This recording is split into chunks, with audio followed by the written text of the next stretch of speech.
Thanks so much to Grammarly for supporting Talk Nerdy. Grammarly is a communication tool that helps people improve their writing to be mistake-free, clear, and effective. Start writing confidently by going to grammarly.com/nerdy to get 20% off a Grammarly premium account today.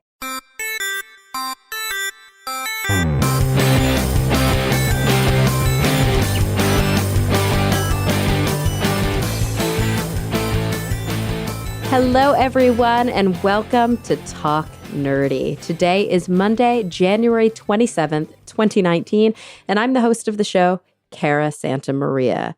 Now, remember, Talk Nerdy is and will always be 100% free to download, and that's because of the support from listeners just like you. So I want to first give a shout out to all of you who have made Talk Nerdy possible this week. Well, not all of you. That would be too many people. And I can't say all your names up at the top because everybody would be like, what is this show? This is just a list of names. But I do want to thank the top patrons each week because I think it's a really big deal what you guys are doing and it means an awful lot to me.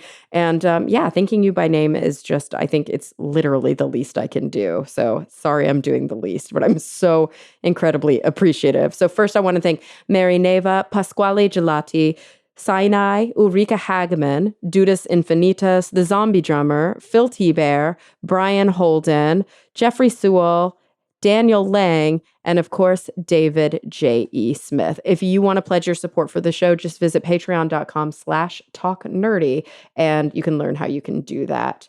And remember, there are other ways to support the show. You know, rate it and review it on iTunes, on Spotify, on Stitcher, like wherever you listen to the show. And also, just tell your friends and family about it. You know, tell people you like it, share about it on Twitter, Facebook, Instagram. That really means a lot to me. You can also visit talknerdymerch.com or just go through my website, carasantamaria.com, and you'll see all sorts of fun Talk Nerdy, you know, tees and tote bags and mugs and all sorts of cool merchandise.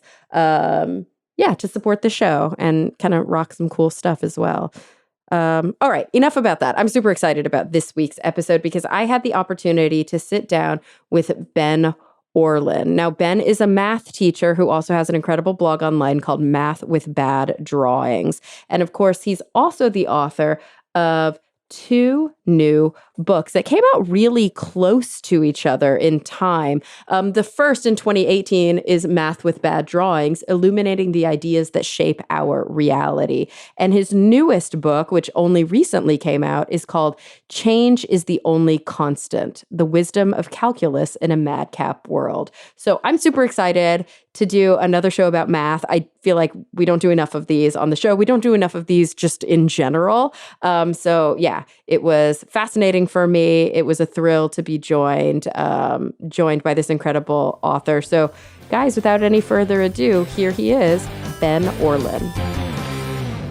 Well, Ben, thank you so much for joining me today. Yeah. Thanks so much, Cara. I'm really excited to get to chat with you. Yeah, so we're going to be talking about your two new books. Your newest one is Change is the Only Constant, The Wisdom of Calculus in a Madcap World. But also you have a new-ish book, which just came out the year before, called Math with Bad Drawings, Illuminating the Ideas that Shape Our Reality. And my guess is that these books are based on your blog, yes?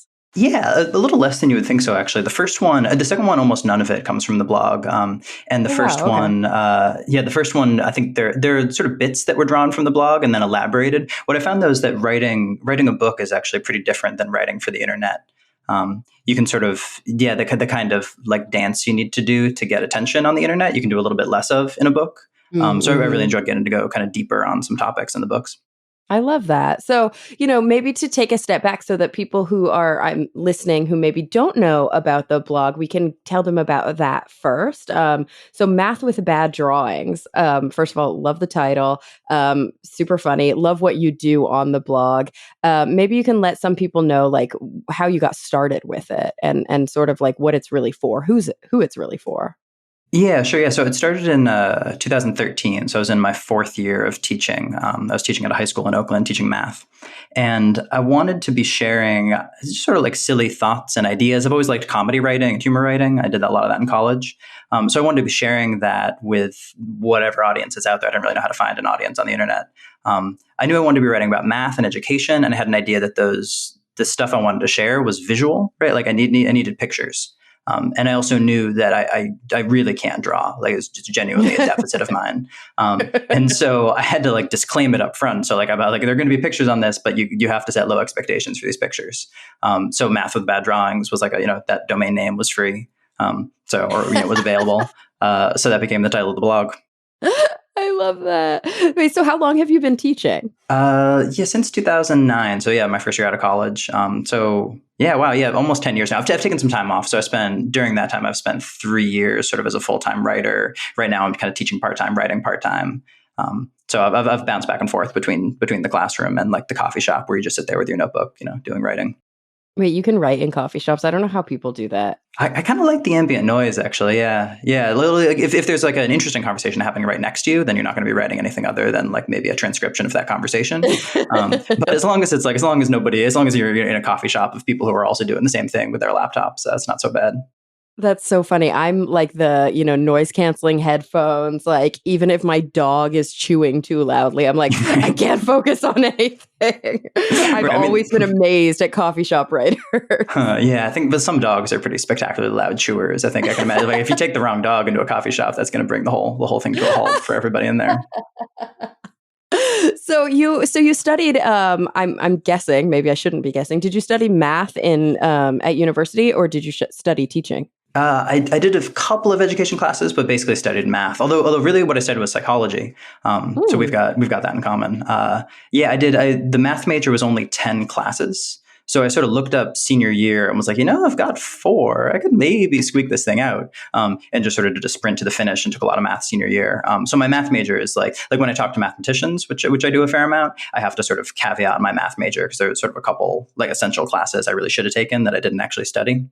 But I'm guessing that you studied them on your own. As a teacher, right? You really, and as somebody who writes a blog where you're really diving deep into these different topics, I always find that the best way to learn something is to teach it. Yeah, no, I think that's true. Yeah. And particularly, I think the thing I've learned about math through teaching it is how the ways in which it isn't hierarchical. Right. So like as a student, you get this impression of like, all right, you take algebra, then you take geometry, then you take algebra 2, then trig, then calculus, and so on. There's like this march up the ladder. That's a mixed metaphor. So maybe, there's a climb up a ladder or a march down a road, whatever you want to picture. But then you sort of get out there and you start teaching, you realize it's like a very weird landscape with all these paths that kind of crisscross and intersect. And there certainly are some destinations you need to get to first before you need to do A before you do B. But there's a lot more kind of weird crisscrossing complexity to it than I think I understood as a student. Yeah, I mean, this is kind of taking an aside, and we'll get back to the path in a bit. But when I was in school, I was kind of your standard issue, societally influenced young woman who thought that math was too hard, who thought that math wasn't for me. I hadn't quite discovered STEM fields really in a major way. When I was super young, I had, and then like a lot of teenage girls, I kind of lost interest or thought that I wasn't good enough at them. The stereotype threat, I think, in a lot of ways really got to me.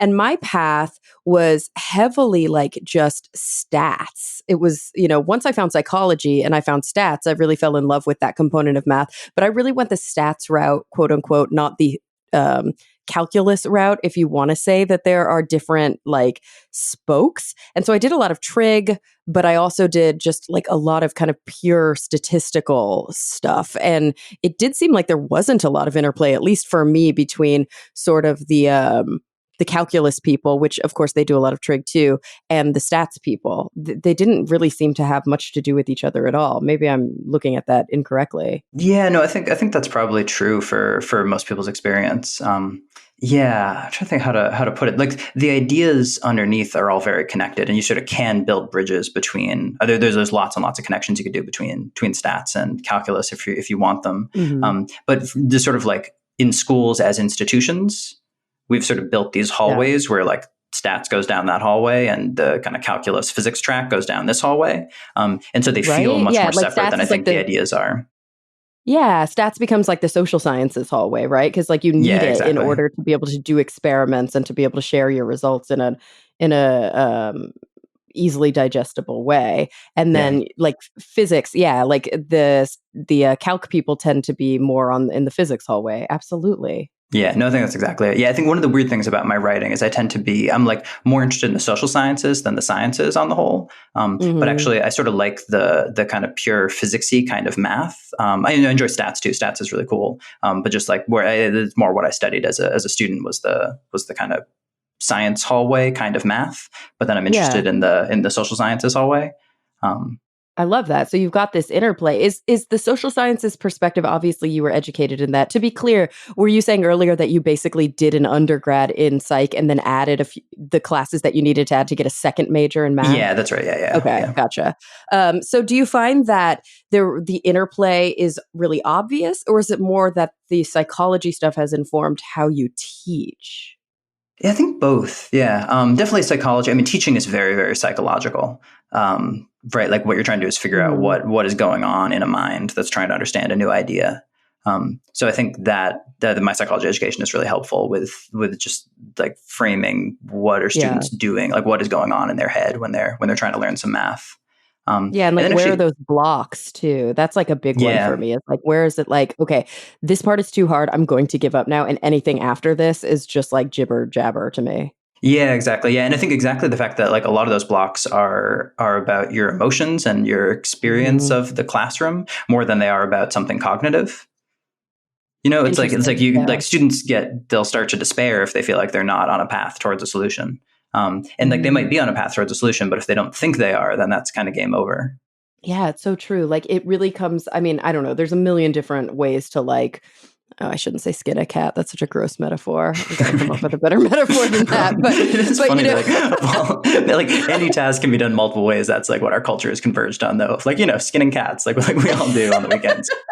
Absolutely. But, yeah, Uh, it's so true yeah, that, open a like, jar. Let's go. Maybe. Yeah, sure. so many ways to open a There's a jar. million ways. There's really only a few ways to open a Yeah, jar, that's but we'll fair. go with Actually, open a jar. yeah. There's a million ways to do a math problem. How about that? Sure, sure. And so, and there really are in psychology, we love these constructs and we love to come up with theoretical explanations for, how these processes take place because a lot of it really is constructed. Um, and so you could probably link this to a million different ideas in psychology, but the big one that comes to mind is this idea of like a fixed mindset and a growth mindset.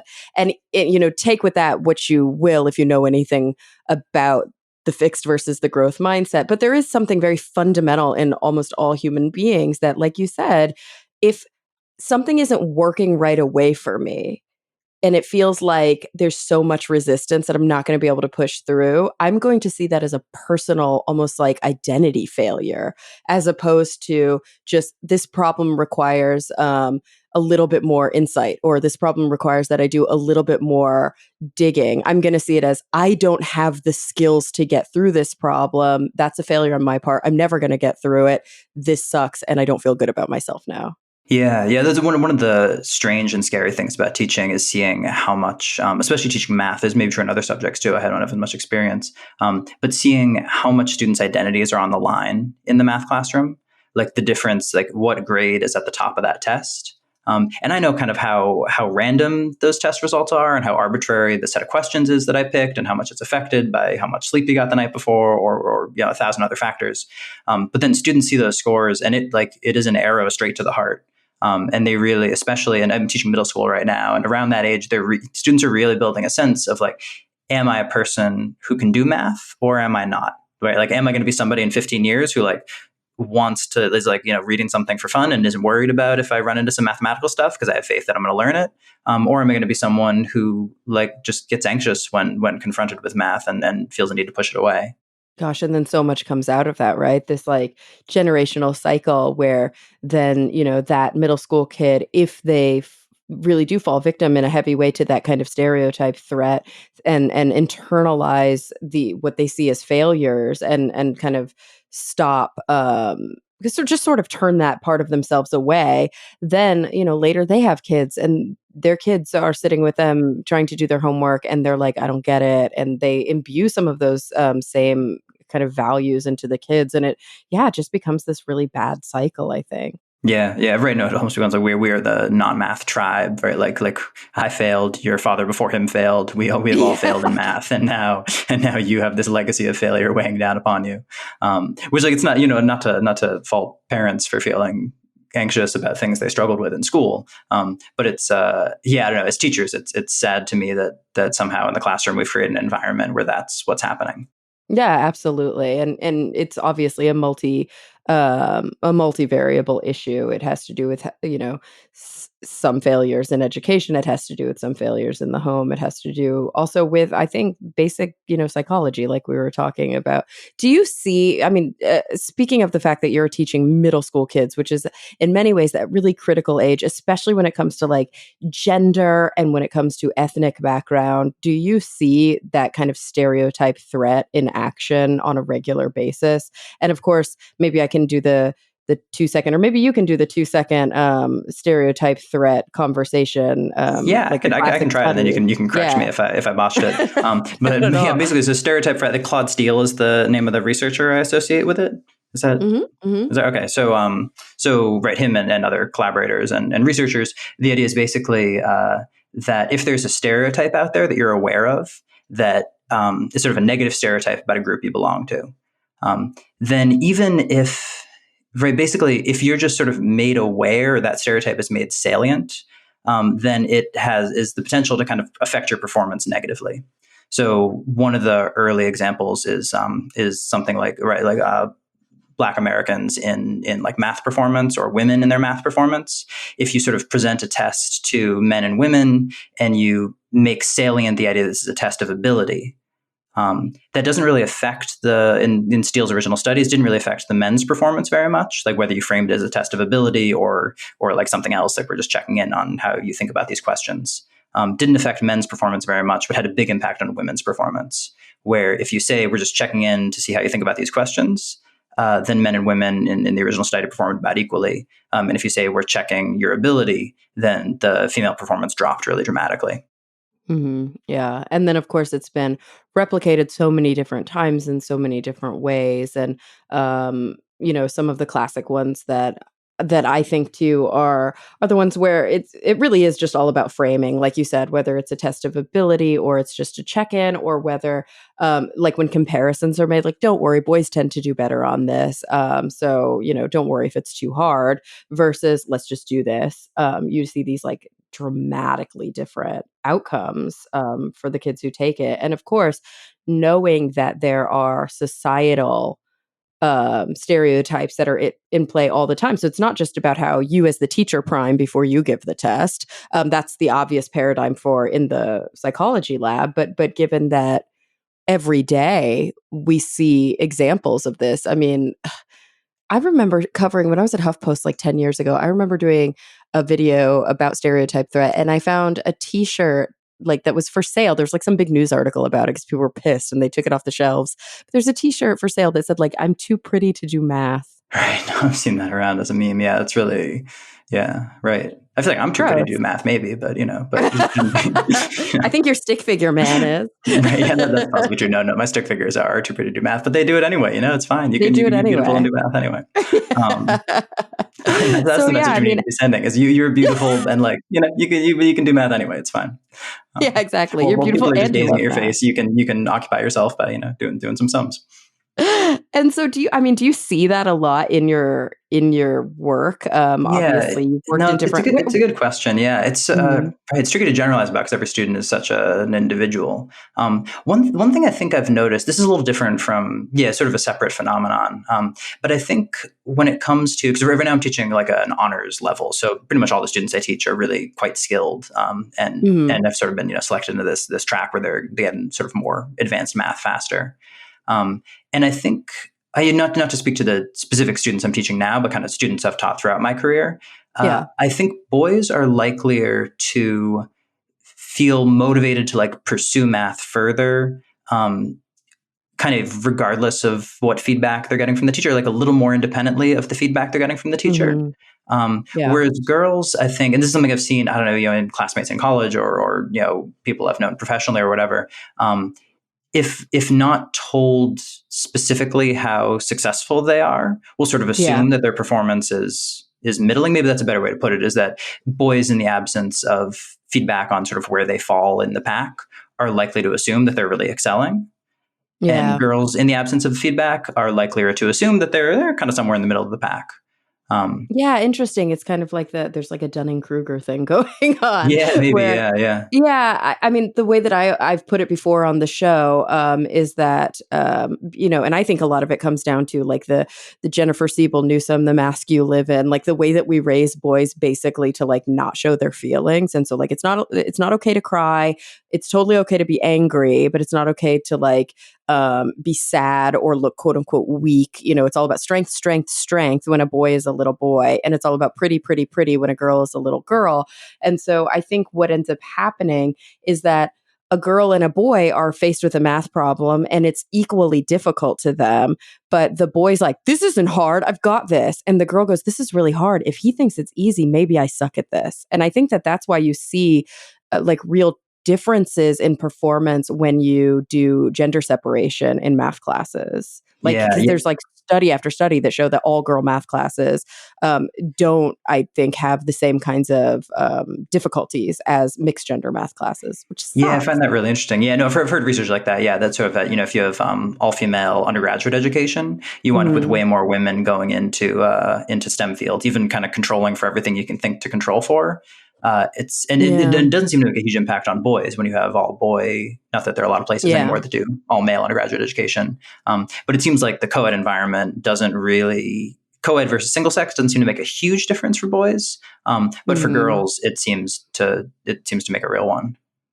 Yeah, it's fascinating. I mean, it's just, and I mean, so much of it, I think, personally, I think is not like, fundamentally genetic or fundamentally gendered in a Right, in some kind of biological chromosomal way. way. Yeah. Exactly. I think this Yeah. really is a massive societal kind of influence, a social thing. But anyway, Yeah. that's Yeah. we've. You knew I was going to go there with all of this, but I want to get back back back to your experience as a teacher. You mentioned that you were teaching in, did you say Oakland? Yeah. Oakland, California. I love Oakland so much. It's Yeah. such a great city. Oh, You it's so really good. know. Is that where you're from? Because No, you're I'm from New Midwest England. now. Actually, I'm from around Boston. Oh, okay. So you're from Boston. You go to the West Coast. Is that where you studied? No. It's also studied in New England. Yeah, I've done basically. I mean, my geography confuses people until I sort of explain that my wife is an academic. She's a mathematician, and basically my Mhm. geography has been following her around from place to place.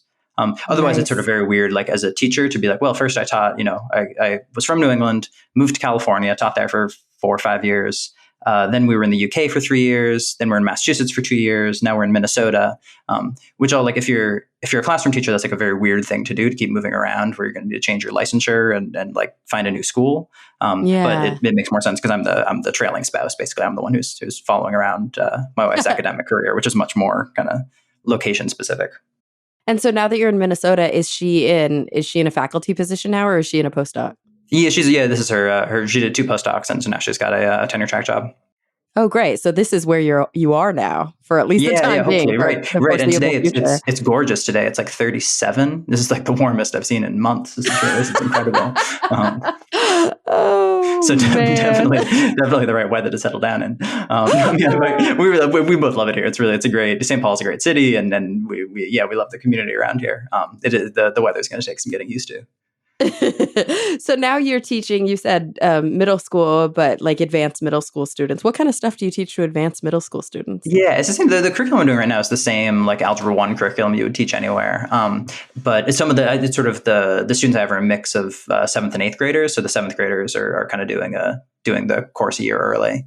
Gotcha. Yeah, it's the same. Yeah, it's sort of the same. I mean, in some ways, right, yeah, I wound up being a little bit lazier with such classes. There are sort of like things you need to do as a teacher in general that if students happen to be the kinds of students who thrive in the standard academic setting anyway, you can just get away with cutting some corners. Mhm. So to some extent, that's what I get to do as a teacher, having such strong students. That's awesome, actually. You can get really creative. How much do you utilize? I mean, I'm assuming that the math with bad drawings wasn't just like conceptual, but this is just how you teach math anyway, right? Like you have to draw to teach math. It's the only real way to take these very visual ideas and be able to conceptualize them that way. Yeah, the bad drawings definitely a way. I don't have like secret good drawings that I bust out for my teaching. It's like, oh yeah, my students, my actual students, I show them my good drawings, and then the masses online, they get the crap. No, the bad drawings definitely persist. I don't use as many of them in class as you might think, just because like I'm not going to take tons of time to draw something on the board. Be like, all right, now everyone pause for 2 minutes while I try to put the right smile on this stick figure to express a kind of sneaky emotion. These take you a long time. That's very sweet. Yeah, I mean, I'm probably exaggerating. I would say, well, sometimes you got to draw a few times to get the right facial expression. That's fair, and also they're full color. So I assume you don't like color with crayons on the board. That would be bad, or colored pencil. No, yeah, that would be right. Yeah, right. I think the custodial staff would get really mad at me as well. Yeah. This guy again, the crayons on the whiteboard. Is that what people use now? I think it's funny. When I was in school, I'm still young. Damn it, I'm 36 years old, and we were still using chalkboard, right? And white. Yeah, barely, but yes. Right. Yeah, I can count it. I think so. But we were using chalkboards and whiteboards. And then I remember, and overheads. You remember the overhead, like the transparencies. And then there was the Elmo for a while, which was like the new thing, which you could actually just put a piece of paper under it and it would project it without flipping it, because the Elmo, it looked at it from above instead of with the clear transparency from underneath. So it was cam is what I would call that. Yeah. Oh, okay, cool. Yeah. Right, like but now, camera. Their document camera, exactly. That's exactly what we used. But now you can just kind of like mirror your computer, or there are those like weird smart boards. Like, what do you guys use? Yeah, I have a smartboard in the classroom where I teach, which is really nice. It's funny, there's still some advantages to whiteboards, though. Smartboard is smaller and harder to write as precisely on if you want to be like doing annotations in real time. So whiteboard is still better if you're writing something live. And also it's funny. So in research mathematics, sometimes people will give talks with slides. Like that's not uncommon. But a lot of people prefer to give chalk talks. There's like a big culture of that. And I think part of it is just that if you're doing slides, you can't help going too fast. Like just inevitably, like there's a certain pace that you need to understand equations at. Like mathematics is very symbolically dense. And so if you're writing on a chalkboard or on a whiteboard, it limits how fast you can be throwing stuff at your audience. And like there's just it limits it to your time. Yeah, exactly. It's like your own pacing with thinking, but also the pacing of the physical writing. Yeah, exactly. Yeah, you might even be like, if you're watching that talk unfold, you can kind of be anticipating symbol by symbol, or at least line by line, like what's coming next. Whereas the rhythm is all thrown off if you project slides. So actually, in the math research community, there's this preference for these kind of very old school analog methods. Oh, I love that. Also, like PowerPoint presentations are almost always the worst. Yeah, right. Like there's a tendency to just put everything you want to say up in like text. Like nobody wants that. Yeah, that is weird. I also don't understand why more people don't use like line by line transitions. You know, where like you have one line up here, then the next line up here, because it's so, I don't know, a whole paragraph appears on the board and you just don't want to read it. For sure. And in the opposite way, I don't understand why some people use like weird animations. Like you'll have an equation come like spinning in from the background, which feels, I don't know. It's like a star wipe. Yeah, exactly. Right. Maybe I should be using more star wipes in my teaching anyway. I think that's fair. Maybe you should. That's going to be your next book, Math with Star Wipes. Math with Star Wipes, right. I don't know how you do that. The ebook, I understand how it would work. I don't know how you do that as a physical book. I've actually, like, the other podcast I work on, Skeptic's Guide, we have a book. And so sometimes when we're doing conferences and stuff, people bring their book for us to sign. And I have had multiple people have us sign their like Kindle or their iPad. They're like, will you sign my ebook? And we're like, how do you do that? And they literally have us sign their physical Kindle. Has anybody done that to you? I did that once with the cartoon. Yeah, wait, signing, like you take out a Sharpie and sign the back of the Kindle? Sign the back of the freaking Kindle, I guess I'm nobody's like quite high up on their list. Like they're like saving it for, if they meet, Michael Lewis or something. I did have once though at a talk I was giving, somebody gave me, it was, some kind of tablet, and then had me sign. They'd like downloaded one of my cartoons and had me sign on the cartoon. So it was no different from if I just signed it at home and then sent it to them. True. But somehow, who knows why signatures mean anything anyway. They also took a photo to document the experience. So there's the provenance. Oh, that's probably true. Actually, they probably did. Yeah, that's true. Yeah. That's really, really funny. I love it. And it is true that like basically your book is you drawing over and over and over. So being like, here, have a drawing that's already in the book. Do you do that when you sign people's books? Do you draw a little like Oh something or yeah, yeah. I always try draw? to draw a doodle. Yeah, usually I'll Oh, ask that's people nice. for either like what emotion do they want the stick figure to express, or like what would they Mhm. like to draw a picture of. Somebody recently requested a bird, and turns out I cannot draw a bird. Did not look bird like. Like something What about the wings and the butt. I don't know. It didn't come out right.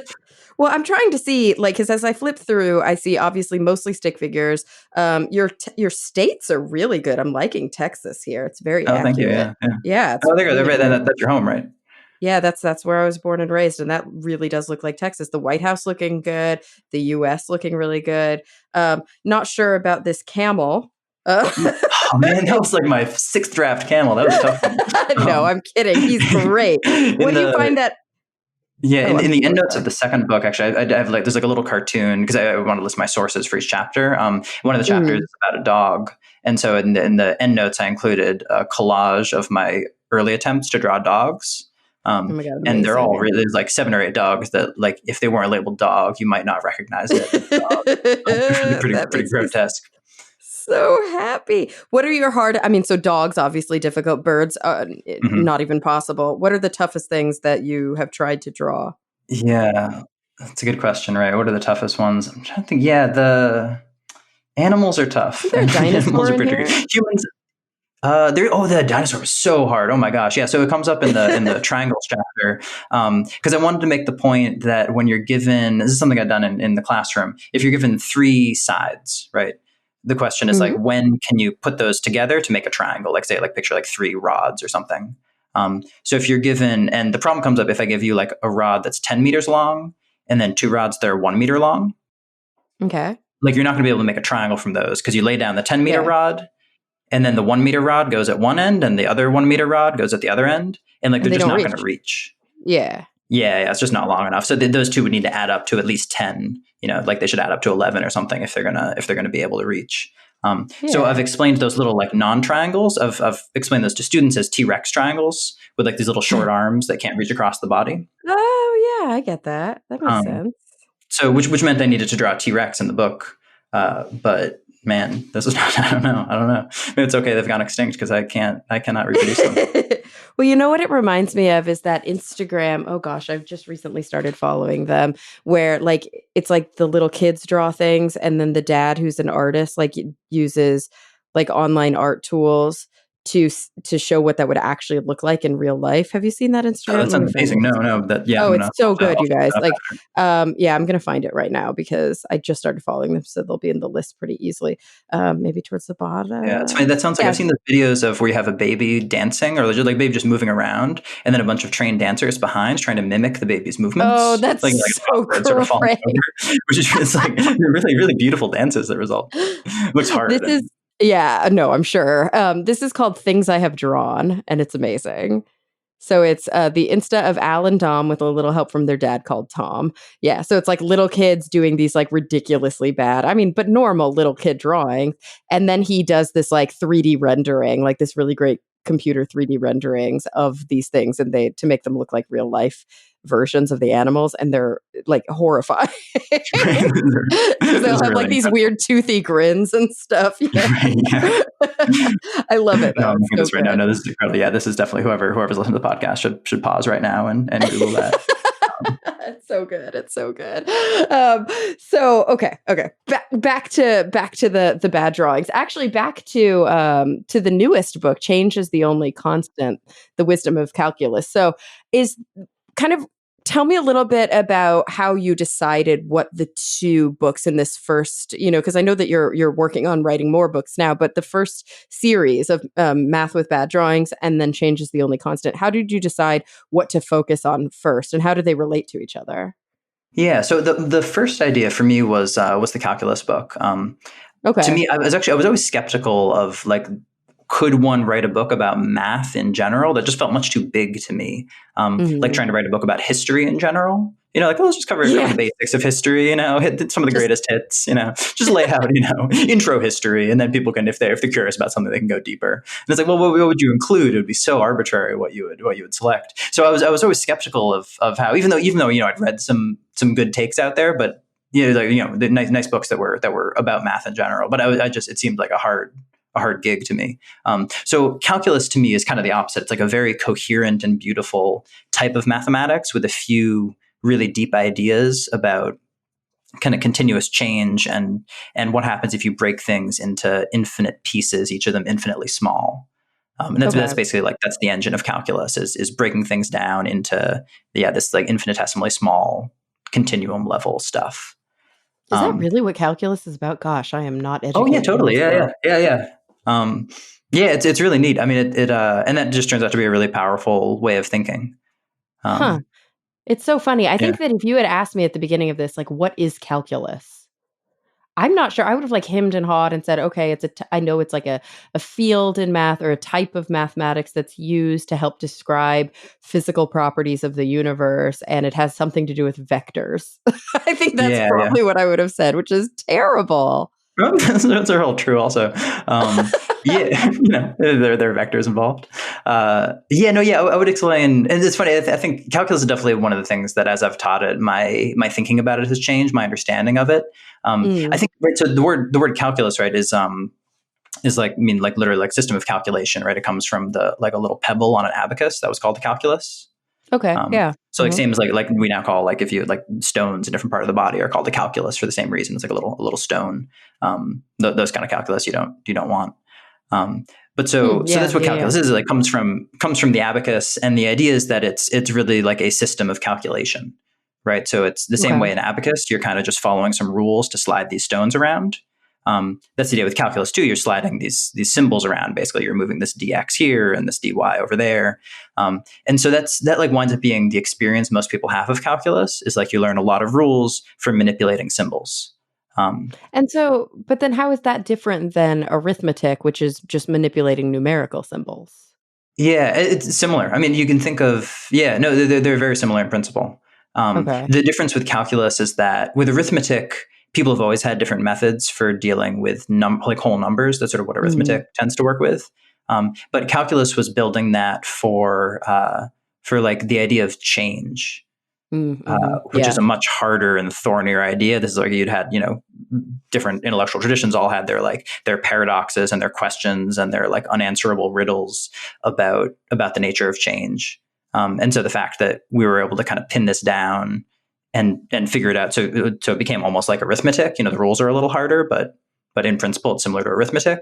That was sort of the triumph of calculus. Which makes sense, right? Because that's why we learn arithmetic. We learn to count first. We learn to use symbols in an effort to make sense of the world numerically or mathematically. And then we learn arithmetic. That's the first thing that all kids have to learn, because it is in a way foundational to everything else. Yeah, for sure. Yeah. You can also, right, we sort of learn geometry or aspects of geometry simultaneously.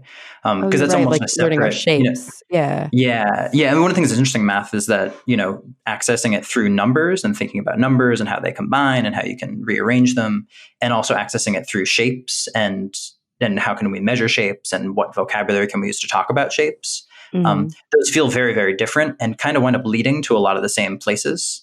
It turns out that number and shape have some really deep connections in this weird, elusive way. And actually, calculus is where a lot of it winds up coming together. Gotcha. And so, you talked about this this issue of hierarchy, but in a way, there are some foundational things that you kind of have to know before you can make sense of the higher order stuff, right? Do you need to understand arithmetic really well to understand algebra? And do you need to understand algebra really well to understand calculus? Yeah, it's a good question. That latter question in particular, I think, right, the latter one, do you need to have really good algebra skills to do calculus? I think as calculus is usually taught, the answer is yes, for the most part, because what you're doing is you're executing these steps to solve problems. So that was sort of what I wanted to do with the book, the calculus book, was to figure out a way to talk about what I found most exciting and interesting about calculus, but without having it require algebra. So like right now it's kind of behind this paywall where you need really good algebraic skills to even access the Yeah. cool ideas. And I Yeah. wanted to like get it out from behind that paywall. I love that. I mean, I think that's what really talented, in some ways really talented science communicators have managed to do with cosmology and with like complicated theoretical physics is they've been able to sort of describe some of these concepts in a way that people who maybe haven't uh, had the foundational physics or the foundational math can still at least appreciate ideas of infinity and ideas of multiple universes and ideas of black hole cosmology. And of course, like we're never going to be able to, I think get into the deep kind of complicated theoretical debates without having some of those foundational issues, but at least we can appreciate it. And I don't think a lot of people have been able to pull that off with math.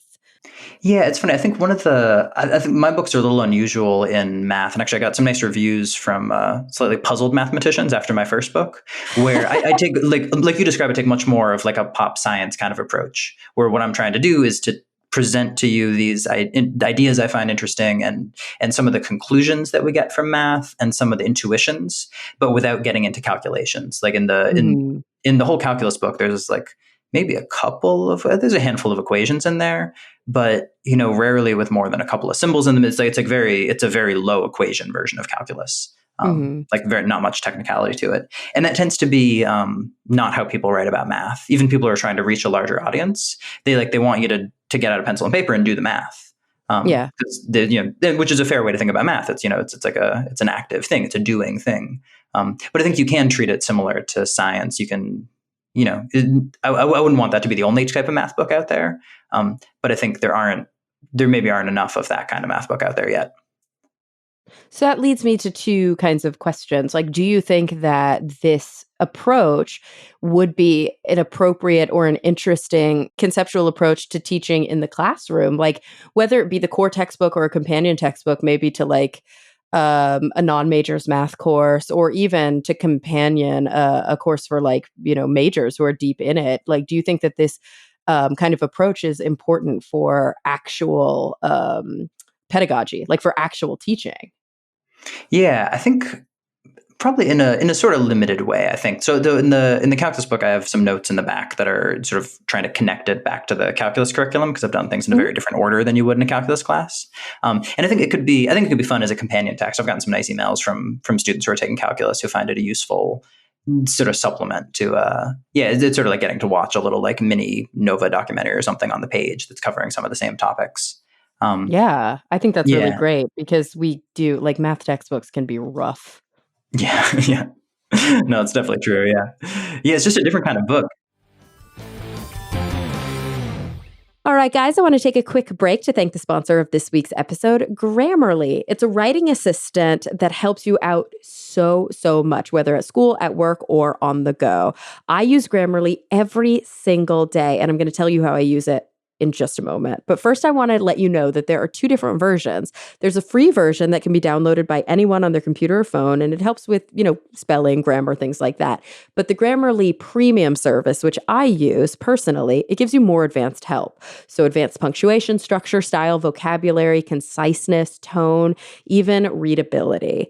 Now, like I said, I use Grammarly every single day. I use the premium version, and mostly I think of it as a tool to help me with the papers that I write for school because I'm in graduate school and I have to submit papers all the time. But what I found after using it in Word docs and like connected to Chrome is that the Gmail feature has been incredible for me. I love the tone detection. It's hugely helpful when I'm rattling off a quick email because it'll tell me if my email seems overly like formal or overly familiar, and it helps me hit the tone just right. It's also really helpful with vocabulary suggestions when I'm writing papers like, hey, you've used this word a lot of times. It's a commonly overused word. How about you try this one?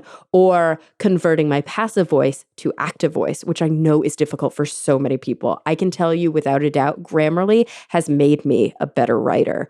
So here's what you got to do. Go to grammarly.com/nerdy to get 20% off your Grammarly premium account today. That's grammarly.com/nerdy for 20% off your Grammarly premium account. For 20% off your Grammarly premium account. All right, guys, let's get back to the show. All right, guys, let's get back to the show. Yeah, there's a few out there who do it. Like I don't know if you know Andy Field, who's a British mathematician, but he writes stats books, and they're like really funny, and the experiments and the examples are like really fun, and it kind of does have that component of it's got like the pure math in it, but then it's like very, very accessible. But that's pretty much the only textbook I've ever used throughout my entire career that has that kind of dual vibe to it. Most of my actual textbooks in stats have been just really dry Yeah, and hard to yeah. read. Yeah, no, I think that's true. It's a tough, yeah. I think it's a tough thing for textbook authors to do to make it accessible like that. I think of it, it's a little Mm. like you're writing a recipe book where you can't even start the second recipe until you've made the first one. Yeah. Maybe not quite that bad, but almost like that, where like the entire first recipe is now an ingredient in the second recipe, and then the first and second recipes are ingredients in the third recipe. And so by Yeah. the time if you like skip ahead to the 19th recipe, it's like very hard to have any idea what's going on. Mm. And in fact, it's like, and it's foods you've never tasted before, so you really have to make them yourself. And if you make the first one wrong, now you're in trouble for the rest of the book. So it is. Mm. It's a tricky thing. This is part of why math teaching doesn't scale very well. You don't see a lot of like really successful, huge, massive online open courses in math, because it turns out that having somebody there over your shoulder to ask questions of and answer those questions is really important for the technical part of math. Oh, like it really needs to be interactive in that way. Yeah, I think so. Yeah, interactive and to have someone. It really helps to just have somebody who knows the subject and knows how people learn the subject and can point you towards what's the next thing to work on. And also, if you're struggling, it's so hard. You have no idea if it's because you made a tiny little mistake with a negative sign in line 3, or if there's this whole Yeah. category of earlier problem that you missed out on, and you need to go back and study that. And those can feel Gotcha. identical to the learner, and you need a teacher to identify which of those is going on. So that really kind of takes us to, I think, in some ways, like my second question was just sort of the other side of the coin, and it really has a little bit more to do with the difference between the technical and the conceptual, and that really is like, I guess, why do you think that, for example, in popular discourse about STEM subjects, we kind of know what is sexy in STEM journalism. We know that if you write an article about cosmology, if you write an article about dinosaurs, if you write an article about health and sexuality. I mean, ideally, it would be like an article about like a dinosaur in a black hole, like doing the nasty while eating chocolate for improved brain function or some bullshit like that. Yeah, And that, of that sounds very course, shareable. Yeah, I'm very into yes, that. click, click, click. Oh, yeah. But of course, as we know, I think mathematics, even engineering, which struggles a lot. I think even engineering has more legs in popular discourse than mathematics. Yeah, Mathematics is because probably one of right, the you can hardest say like, things. yeah, the engineers have built this new kind of surface that's the slipperiest surface we've ever seen, or something. Totally. Um, Yeah. Totally. yeah, whereas But math, with math, it's yeah, not, there's a few popularizers out there who, there's like Steve Strogatz, and there's like a few different people who have, I think, done a really, really good job Hannah Fry of yeah, yeah, bringing it to the masses. But even they, I think, often do it in a way that is more on the conceptual side than on the actual um, calculation side. yeah. So, like, why is that? Why is it so hard? Yeah, one thing is that so there's technical things that are very technical are always going to be hard to popularize. So if you look at Mhm. the great popularizers of cosmology, right, they talk about the big picture stuff. They actually you don't hear that much about like how exactly did Jocelyn Bell figure out the stuff with the pulsars? Like I don't even Mm. know. I'm sure it involved a lot of really subtle technical work and like comparing these different types of readings of different parts of the electromagnetic spectrum and all that technical stuff. Like that doesn't belong to the popularization, so that gets cut out. Yeah. And I Yeah. think math is just more technical than a lot of fields, so it's harder to cut out that stuff. Like there's less left over when you cut out the technicalities. It's like you've cut out too much of the discipline. So I think that's one challenge that math popularizers have is that you have to be pretty selective to find the places where you can cut the technicality and still have something left to show. Mm, Um, mhm. so that's one challenge. And then the other challenge, I think there's this big picture thing about how we see mathematics. And I think we tend to see mathematics from the perspective of science, where basically science uses mathematics as a toolkit. Yeah. And so that's how we see math. It's like this set of tools that you can draw on to solve scientific problems. Which sort of makes math the kind of assistant character in the drama, right? It's like science gets to be James Bond, like going off and having the adventures, Yeah. and math has to be like Q. Is that who it's called? Q, the one who like supplies the exploding pens and stuff. I have no idea, but Oh, okay. okay, all right. I think Sounds I good to haven't seen a me. James Bond film in a couple years, but I think that's it. There's like some assistant person who's like making all these devices for James Bond.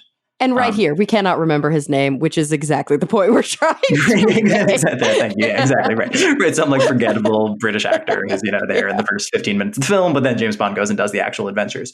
So I think when math gets cast in that role, it's sort of inevitable that we're going to get excited about cosmology, even though it draws on math, and about, dinosaurs and stuff that we learned from radiocarbon dating, even though that also involves some mathematics, but the mathematics all get swept aside because that's just kind of background equipment. But then there's a different perspective that puts math more front and center. It's just a weirder perspective because the way math sees its relationship to science is a little different. It's more like science is a source of inspiration, but not necessarily. It's not that mathematicians are always trying to solve scientific problems. It's more like they look out at the world, they see some interesting patterns, and then they just go off on a weird tangent and start building these ideas for their own sake. Okay, yeah. So it exists in service to itself as well, not just as a tool. It's actually fundamentally interesting to just do the math. Yeah, exactly. Yeah. Yeah. One of the examples I like for this is I got this from Dave Richardson, who wrote a nice book about topology. But so when was this, like mid 19th century? This is like before we knew that atoms were what the universe was made of. Mm-hmm. Right. And one of the possibilities, or I guess we knew there had to be some kind of smallest thing. But one possibility that people were talking about was that maybe it was tangles in the ether. Right. So the idea like that the universe is full of this ethereal like substance fabric stuff, and that it gets tangled in different ways. And that's what like matter is. So it gets tangled in one way and that's oxygen. It gets tangled a different way and that's carbon. Sure. Okay. And so what that meant is math had to figure out. So like that was the scientific idea. And then that gave math the homework assignment of like figuring out how knots work. Like what are the different kinds of knots out there? And this is the beginning of knot theory. And then like a few years later, it turns out that was kind of a dumb idea and isn't true. Right. But it's so sort like of science, true for like proteins. Yeah, well, that's exactly it. Yeah, yeah. Like 150 years later, it turns out to be true and useful. And so it was a good thing that math didn't give up when it turned out it wasn't scientifically useful for atoms, because that's exactly it. That's sort of the punchline to it, is it's super useful for proteins, or for like, bacteria have these loops of DNA, their chromosome is like this closed loop. And that's exactly the kind of thing that knot theory studies. I love that. That's really it sort cool. of turned out to be useful, but not in the way anyone could have guessed. Yeah. And I think that basically that story really exemplifies one of the other difficulties of popularizing math, as opposed to maybe some of the other STEM fields, is that we are story seeking creatures psychologically. And because of your psychology background, I think that you really get that. Like looking at your newest book, Change is the Only Constant, it really is this series, right? Like you've got these different parts, moments, and eternities. And then you really kind of make these connections and tell basically these stories. It's a series of stories. And I think that is so fundamental to how we learn. Yeah, no, thanks. Yeah. That was definitely the hope with the second book. The designer did a really great job, this guy Paul, making it look like an old timey kind of storybook, like a fable. It's got like the like the big opening capital letter to begin the chapter, and like the full page illustration with like a fancy border around it at the start of every story, which I really like. I geek out about that kind of stuff. But it's it's basically a storybook. I thought that'd be a fun way to approach calculus. Is as rather than I sort of tried it the other way, where you're building the ideas very carefully, one after the other. And that, I don't know, that ran into that like recipe book problem. Whereas telling it as just this collection of stories lets you kind of start fresh with every chapter. And they bounce off of each other in some interesting ways, but you can actually dive in. It's better if you read it in order, but you can actually dive in partway through and still get a lot out of the story, because it's bringing it back to something in the world. Well, and that's, I mean, honestly, that really translates to how readable it becomes, right? Because when you have the recipe book approach, which, is useful, but also in some ways problematic, then people are going to read it like a recipe book and they're going to treat it like reference. Like, how often do you have a recipe book on your shelf that you've read cover to cover? You just look up what you want to look up and then you put it away. Whereas when there's a real narrative to it, it brings you in. You want to go from chapter to chapter. You can't really skip around, nor do you want to skip around. And each time you turn a page, there's a whole other page that you really are interested in diving into. And I think that's a brilliant approach, and it's probably an approach um, that has not been taken enough. I think there are some brilliant people in every field, even really difficult fields, to kind of turn into narratives, who have managed to do it. But I think math and maybe computer science are probably the two fields where it's historically not been successful, or maybe people just didn't think to take the approach. Yeah, it's an interesting question. Right? I mean, there are lots of great math popularizers whose work I really like, but it's definitely true that they're pretty heavily outnumbered by the great science Yeah. popularizers. That Yeah, like that's not to particularly, minimize the yeah, ones that are there, but there's just not nearly as many. Yeah, that's true. yeah, and I don't totally yeah, I don't know. I've got speculation as to why it's true, but it's just the case that when it comes to STEM, the S gets a lot of popularization, and M Mhm. kind of rides along in the wake. Well, I know that working as a science communicator and in the kind of in the more recent years, when I first started doing it, it was like the Wild West and there was like a handful of people who did it. And there definitely were not departments at universities dedicated to it. You couldn't get a degree in science communication at all. Most of the time, if you did SciComm, you had to like do it on the DL because your professors would be like, why are you wasting your time? It Right? was Why aren't you actually doing kind of bench work? Right? Why aren't you pouring one chemical exactly. into another chemical? What are you writing words on a page on a screen? Yeah, like how That is dare a waste you? of time. Yeah, it's kind of a career killer, but now obviously there's more of an understanding of why it's important for the voting public to understand why we do the experiments we do and blah blah blah. But one of the number one things you really do learn, and the number one things that even I teach when I teach SciComm, is like it's we are story seeking creatures. Like we need stories. It's how we make sense of the world. We are narrative in our approaches to things, and so having a narrative, in whatever kind of way that you do it, I think it does really draw people in a very compelling way. And I think, history of mathematics is really interesting. I like contextualization of these things into real world examples, and also like you do, which is to tie it to more popular understandings and popular stories of like Sherlock Holmes or like Mark Twain. I think that's it's fundamental. It touches us in a way that like symbols or discrete conversations just doesn't. I mean, I think that those things speak to some people, but on the whole, I don't think that they feel as relevant to most people. Yeah, no, I think that's right. Yeah, I was having a conversation actually with Steve Strogatz about this not that long ago, and Mhm. we're talking about, right. I think we have kind of a need for folklore. That's very much Yeah. what my second book is about. The calculus book is like it's trying to put together and kind of reconstitute like a folklore of calculus. Because I think Cool. that's what, like, we have a great folklore of cosmology, right? Folks like Neil Oh, deGrasse yeah. Tyson have like put together a lot of just like really memorable images and anecdotes and stories, and so we've got this folklore that you can pass down. And we have that to varying degrees for different scientific subjects, but Mhm. for a subject to kind of get traction and to be remembered by a large population, you need that folklore. Um, and that's math is some partly I think because mathematicians are often very literal and like want to get things right. That's like one healthy intellectual tendency in mathematics, but kind of combats it moves you away from building fun stories that get it like 90% right, or Yeah. 98% right. You sort of like mathematicians will sometimes want to blow up a fun anecdote because it's sort of like, well, it's 2% off. It's like, well, maybe, Yeah. yeah, maybe it's okay. Maybe going from 0 to 98% is worth leaving it at 98%. No, it's true. I mean, it's a real issue with metaphor just in popularization in general, because metaphor works, but metaphor is metaphor, right? It's never going to be perfect, and you're always going to be able to find examples where like the metaphor breaks down. But it's one, and the problem, I get it. I get the fear that like people are going to take that too literally and they're going to think that's exactly how it works. But it's better to start somewhere, right? It's better for people to, like you said, 98% get it than to go, I'm never going to understand this even 1%. I'm literally closing my ears to it. Yeah, I mean, all our understanding of things is always partial. It's just like how things are, right? Like you keep learning and you understand things better and you develop more nuance.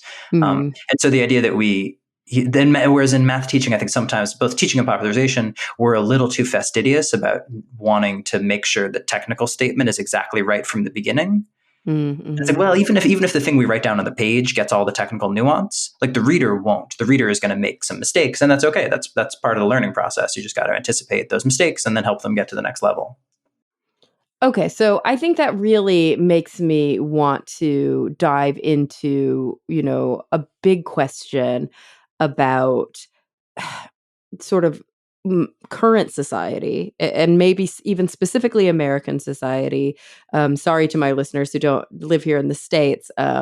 Unfortunately, I Right? do think that. They're probably pretty used to having American Exactly. navel gazing, And I also think that honestly, like sadly, what is going on here actually does have more of an effect on the rest of the world than it should. Yeah, Um, that was my experience living in the UK for a couple of years, was that they were so knowledgeable about American politics. yeah. And like I kind of knew the names of the parties before I moved there, but like I knew virtually nothing about British politics and they knew everything about American politics. Anyway, Yep. sorry. You can No, go it's ahead. so true. It's so true. And so, I mean, basically, there is this kind of sensibility right now, which is sort of an anti-intellectual sensibility. It's definitely an anti-greater educate or higher education sensibility. And I think math has probably in many ways always see right there. I'm being American biased because I keep calling it math and not maths. And Um, they used to, in the UK they used to call it math. Actually, this is one of those weird things what? about the UK. They called it math. It was, I don't know, it was like maybe 150 years ago or something. That No around Oxford they way. started including the S. Yeah. Also, yeah. I don't know. I could go on to American versus British linguistic differences for a while. I had no Um, idea about that, oh though. yeah, I'm yeah, still going to hold they that call that over their math. heads now. Yeah. It wasn't that long ago. Yeah, like in 1800, everybody in the UK was calling it math if they were abbreviating it. It's also weird Hilarious. because sometimes Brits will say that it's plural and that's why it should be maths. But Mhm. maths isn't plural. They're saying they'll like no one says maths are. They say maths is. So Yeah. like they're Oh, using it yeah, as it's a singular singular anyway. word. It just Um, ends with an S. yeah, right. Which like a singular word sometimes does. Like that's Yeah. anyway. Yeah. Yeah, not to pick a fight. I love our British cousins and I'm very fond of them. And the way they speak is Absolutely. adorable. So no knock on them.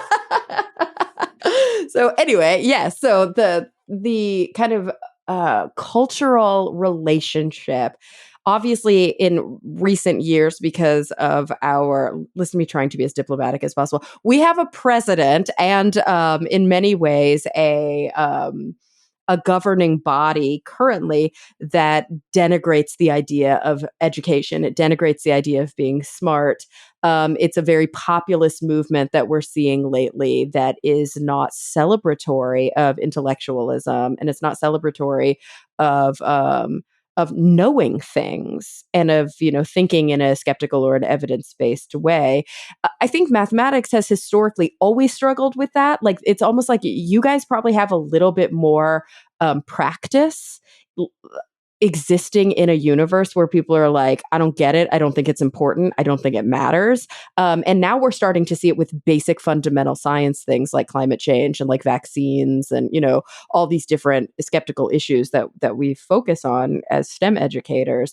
So I guess I don't even know what my question is, but I want to know like how are you navigating this in this world where as a math teacher, people like may not even believe that what you do matters or is important. Yeah, I think math has a slightly different problem than science does in the following way, which is so science, you have fights over scientific truth, right? Like there's a Mhm. large part of the American population that doesn't believe in the truth of evolution, right? And a large part that doesn't believe in the truth of climate change. That doesn't tend to be the case with, and those are things that like people really care about, right? If you're someone who, or the anti-vax movement for that matter, right? Like Mhm. anti-vaxxers are very like they've done way more homework on vaccines than I have. They have a lot more facts, many of them true facts at their command, and this is something that Yeah. they're very passionate about. So my sort of like casual deference to the medical establishment Like that's not something they're going to be able to adopt because they're like really passionately invested in this thing that, as far as I know, is false. And I'm pretty confident it's false. In math, that's not the case. Like math people just don't care. So like math, you get much more of well, yeah, whatever you're saying is probably true, but I don't think it matters. Right. Like there's a mix of like real respect for mathematics and also dismissal. People tend to hold mathematicians in very high esteem. They think they're very smart. They think that like people who can do math are very smart. They view it as like, oh, I could never do that. It's like there's a great deal of respect for it in that sense. But also it's seen as kind of peripheral and not all that important to most people's lives. So it's like it's discounted in the sense that like they don't care, but it's like still fundamentally respected in the sense that like nobody is questioning the veracity of these like basic proofs or these basic outcomes. It's almost used as an example, right? It's like when we're talking about fake news or when we're talking about like a lack of confidence in expertise, like the example would be, oh, well, now that you think 2 + 2 = 5, like I don't even know how to, talk to you. I don't even know like how to have this argument. Like it's so fundamental that 2 + 2 = 4. We can't even like, if a flat earther is like, no, 2 + 2 = 5, like we're equating them with those kinds of conspiratorial views. Right. Yeah, exactly. Yeah. No, I don't think there's a YouTube community out there of like people making these 2 + 2 = 5 videos. I don't know, man. I mean, hopefully it won't start anytime soon. I'd love to see. I mean, it'd be fun to see. There's just this tweet that went viral. I saw it. I was like, please, I got in early on. I saw it when it had like, I don't know, 500 retweets, and it has like 35,000 now. But it was just someone quoting it was like some message board forum where someone had posted the question, is 7 divisible by 3?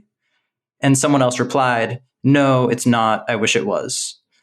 I was like, I don't know why that really tickled me, and apparently tickled like 35,000 other people. But like, no, but anyway, this is something about, anyway, it gets to the same thing point you're making about like the rigidity of mathematical truth and the ones that we're comfortable with, right? The mathematical truths that we know feel as solid as anything, right? Like 2 + 2 = 4 is like in the book 1984, or in that like Star Trek episode with Picard where it's almost the same as 1984. Anyway, that's like the bedrock thing. And if you can convince somebody that 2 + 2 = 5, you have like destroyed their mind, right? Like totally. Like they don't know what's real anymore. Yeah, exactly. Yeah. You've destroyed everything they could know about reality. And then the weird thing is that mathematical truths that are out of our reach feel totally like meaningless or flexible, or like this is why people, when they look at statistics that are a little too complex for them to follow where they came from, it just feels like people can weave any kind of BS that they want. So there's something funny about math, that the stuff for sure, you really know for sure. And the stuff that feels beyond the reach of your current understanding feels like gibberish, and it doesn't really mean much of anything. And also you've got this strange dichotomous problem, I think, societally, where like you have like conspiratorial thinkers and sort of, which is in many ways linked to like a distrust of authority and like this very populist kind of view that like, I don't trust big pharma, or I don't trust, these legitimate concerns that actually kind of spiral into so therefore I don't trust like published studies that are coming out of like big science. But then on the flip side of that, you don't have, I think, the healthy skepticism that I wish that people did have when it comes to statistics, like basically the way that, I can, in a pretty sophisticated way, take a data set and show you an outcome that is not really reflective of that data set just by like some fancy footwork, and you may never really realize it because the literacy is not there. And that's how we're so easily deceived by, marketing and by persuasion literature. That's where the psychology comes in. Yeah. Yeah, no, I think that's right. There's a lot of sort of different problems entangled there, I think. It's one, as like a math educator and a math popularizer, I feel like I hit a certain border where I don't really know any more on this than the average citizen on the street. Because I think when it comes down to it, like it's true that you'll see people rejecting math in weird ways or deferring to math in weird ways. And when they're doing that, it's not necessarily about the math. It's about like their behavior is being pushed by other forces, right? It's tribal Yeah. affiliation, or it's like the need for it's cognitive dissonance. It's like the need to have your worldview feel like it has some integrity. So when people of any political persuasion are like embracing math or rejecting math, it's often less about the math, which just becomes a tool, than it is about the kind of the bigger conflict that's driving it. You're absolutely right. It's utilized for those purposes. So I guess fundamentally my kind of main question for you is like, where do you think we stand and what does the future really look like for you when it comes to like mathematical literacy? Do you think that on the whole, as a culture, as a society, as a global kind of community, that we're doing okay, because you really see it. You see these kids every day and you see them processing these basic problems and learning. Um, and you probably understand to a greater extent. You probably do have more authority than some people uh, when you look out to try and understand like whether or not the literacy really is there. Like, are we doing all right or Yeah. are we kind of Yeah, screwed? yeah. No, it's a good question. I think to some extent, like what are we doing right now as a society with math? Like what is our big Mm, project with math? And I think it's not actually that we're trying to raise the literacy of lots of people. That is like not what most of our energy in K through 12 education is going towards. What mm, most of our energy is going towards is trying to be fair with math, trying to like make sure that everybody gets access to the same mathematical education. Not that we're succeeding on that front, but and the reason is because we're using math as a gatekeeper, right? Like yeah. from top colleges all the way to community colleges, like and everywhere in between. At a community college, like often you need to pass a college algebra course to be able to get your associate's degree. Yeah. Now, even if you're not going to like, you probably don't need to solve any simultaneous equations in the job you're going to go do, but we're still making you do it as a degree requirement. So it's a gatekeeper there. And then the same thing if you're applying to Duke, like you need to take calculus for some reason, even if you're going to go to Duke to study like literature. Yeah. And again, it's because Duke is using it as like as a filtering mechanism.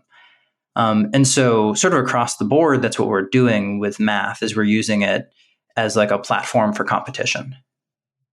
Yeah. And that's like a pretty zero sum way to use mathematics. It's like, I don't know, it's like it's a competitive society, so probably something is going to get used that way.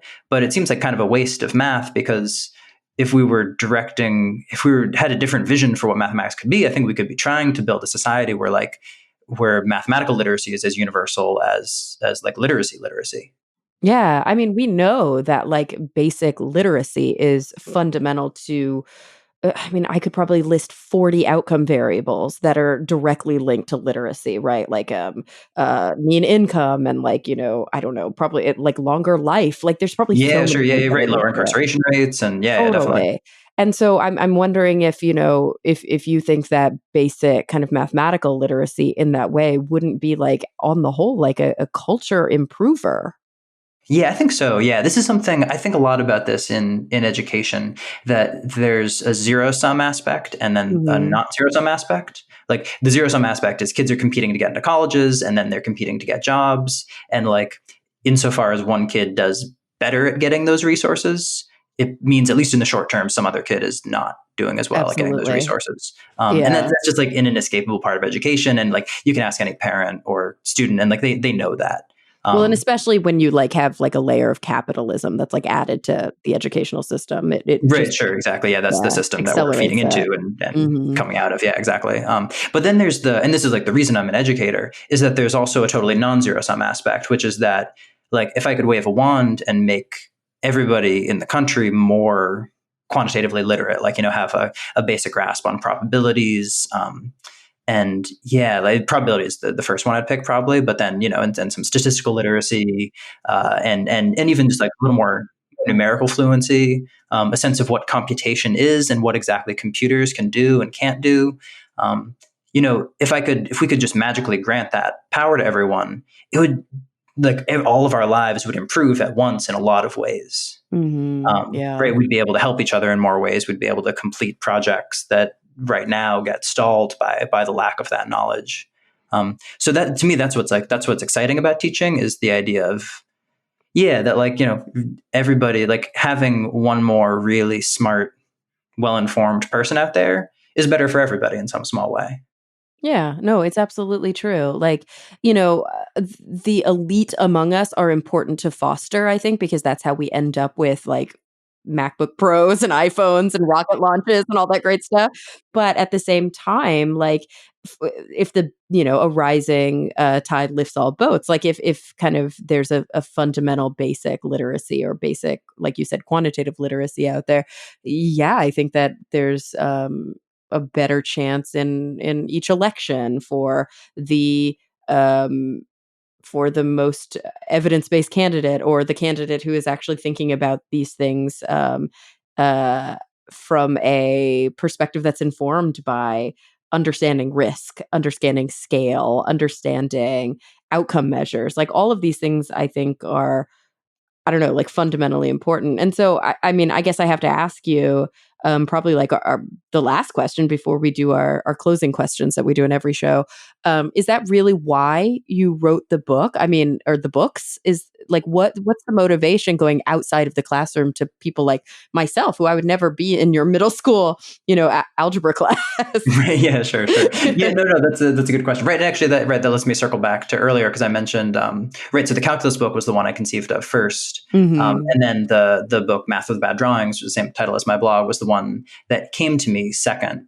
And it was one, again, I was kind of dragging my feet at the beginning, talking to my editor and to my agents and just thinking like I was excited about the chance to write a book. But also it just seemed daunting to write about math in general, Yeah. are just like too big. And then, but what I sort of decided from good conversations with my editor and from thinking about it was that in a way that maybe it's true of other subjects, but it's definitely true of math, that actually people don't really know what math is.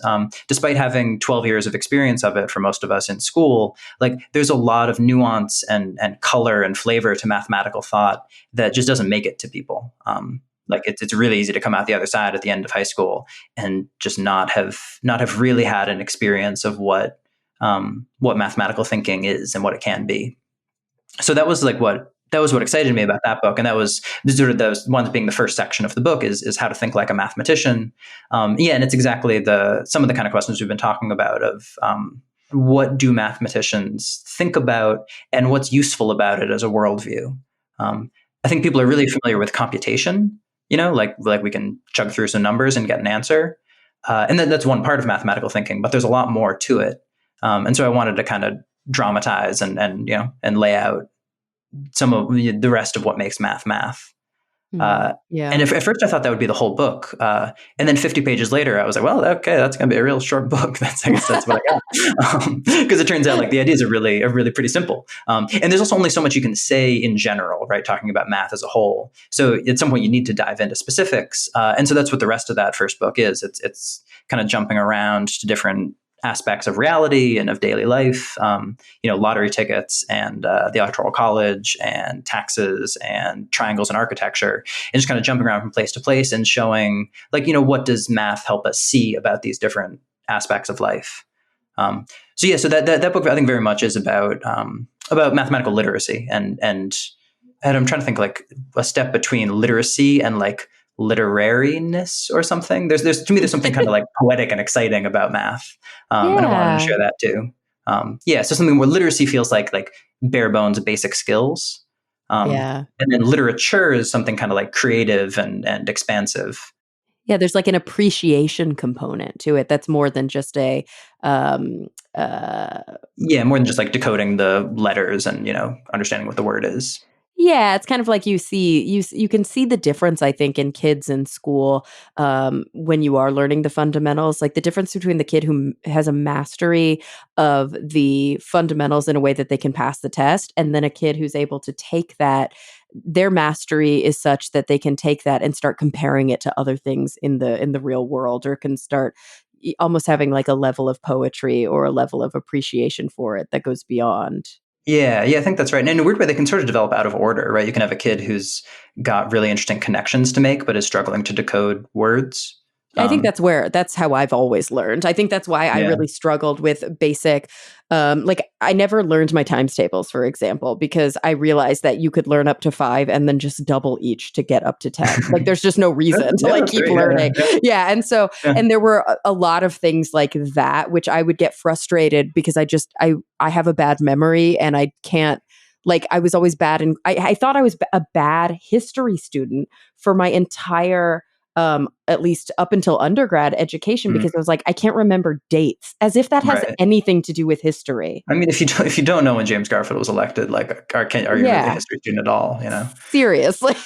And literally, I didn't even understand at that point that it was about the stories and the content. It's not about when things happened.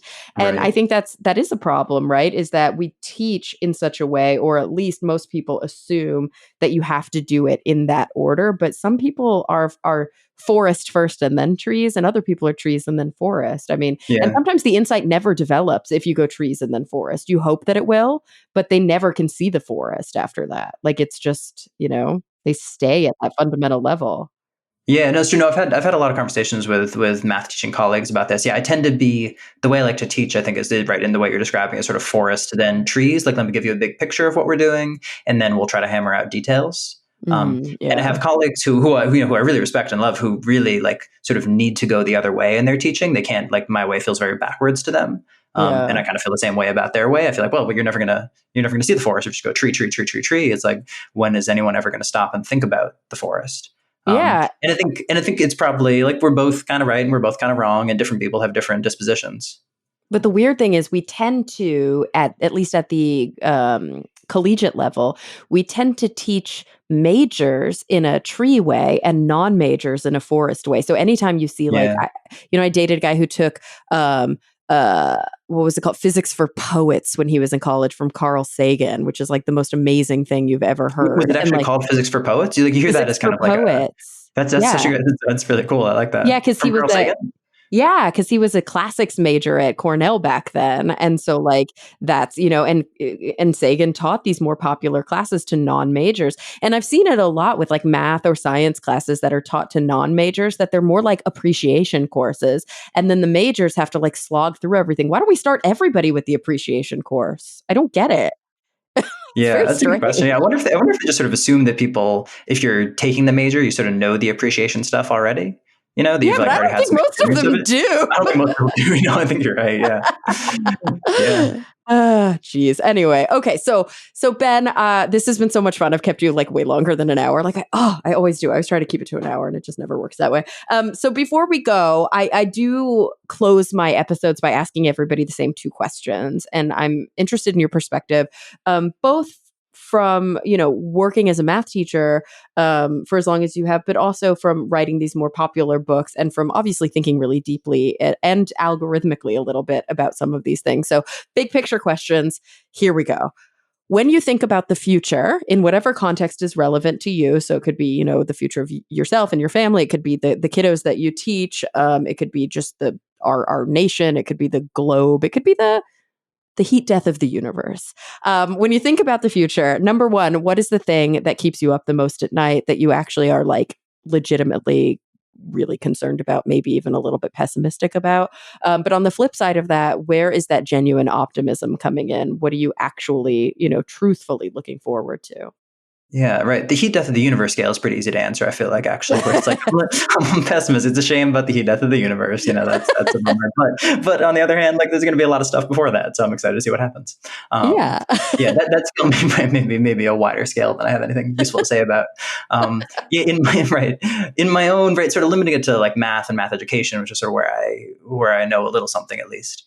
What I tend to fixate on and get a little discouraged by, is the way that our mathematical system turns people off. That our system of math education seems like a really efficient machine at creating a lot of people who say, I'm not a math person, and are made like slightly anxious by the presence of numbers in their life.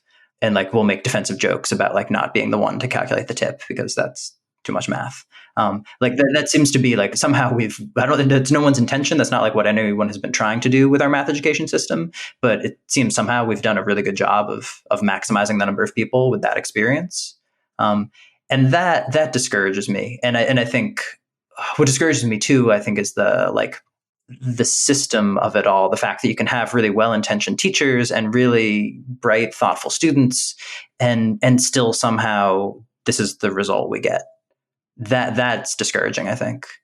What gives me optimism and hope is, I think, for one thing, looking at the smaller scale, looking at those well-intentioned, thoughtful teachers and looking at those kids who are ready to learn. And you can see really beautiful stuff happen on a smaller scale, even if the society-wide results aren't always what you'd hope for. I love that. Yeah. So I think that's the main thing. And then like things zooming out to an even bigger level also, knowing that like a few hundred years ago, people would have said the idea of universal literacy was a little silly. Like, really, you're going to get 99% of people in America to learn to read? Like, they don't need to read. Why would they need to learn to read? Like, and it's so hard. Like, some people just aren't cut out to read. They just don't have the cognitive capacities. Like, it's just not going to happen. You're never going to get 99% of people reading. But like, we're there. We're a country where, even if not everyone is reading at the level we'd hope for, almost everyone's literate. And that's pretty good. That's true of most societies, with like, anything close to our level of wealth today. Yeah. And so like, I don't think it's happening by like 2023, but like maybe we'll get there with math someday, with the kind of math that so many of us are struggling to learn now. Like, maybe with enough generations and kind of sharpening how we package and present these ideas, and with the right educational reforms, like maybe we could get there in a few generations where there is something more like a universal mathematical literacy. I love that. I'm signing up. I need more classes. You know where I'm going to start is I'm going to start by reading Math with Bad Drawings, Illuminating the Ideas That Shape Our Reality, and more recently, Change is the Only Constant, The Wisdom of Calculus in a Madcap World. Ben, thank you so much. This has been such a joy. I've learned a ton. Yeah, thanks so much, Cara. No, this is awesome. It's really fun talking to you. And thank you to everybody listening for coming back week after week. I'm really looking forward to the next time we all get together to talk nerdy.